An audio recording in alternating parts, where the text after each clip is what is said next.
ওদিকে নবী মোহাম্মদ সাল্লাল্লাহু আলাইহি ওয়াসাল্লাম একটি পাহাড়ের ধারে বসে কাঁদছিলেন এবং বলছিলেন, যদি আজ আমার বাবা মা বেঁচে থাকতেন তাহলে হয়তো কেউ আমার সাথে এমন ব্যবহার করত না।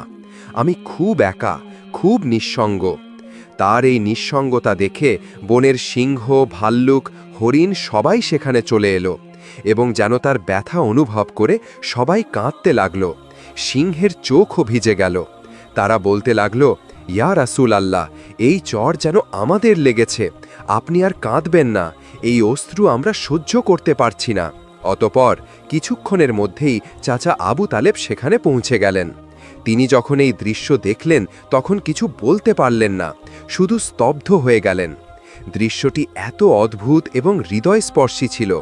তারপর তিনি নবীকে বুকে জড়িয়ে ধরলেন এবং জিজ্ঞাসা করলেন, কে তোমাকে কষ্ট দিয়েছে?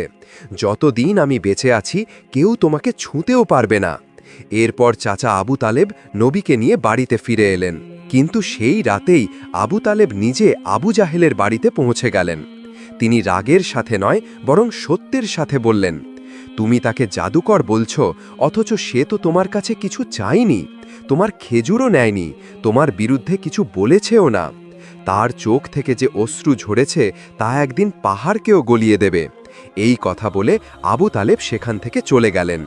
আবু জাহেল চুপ করে রইল, কারণ সে কিছু অনুভব করছিল কিন্তু স্বীকার করতে চাইছিল না। আসলে সে ছিল একজন নিষ্ঠুর এবং অহংকারী মানুষ।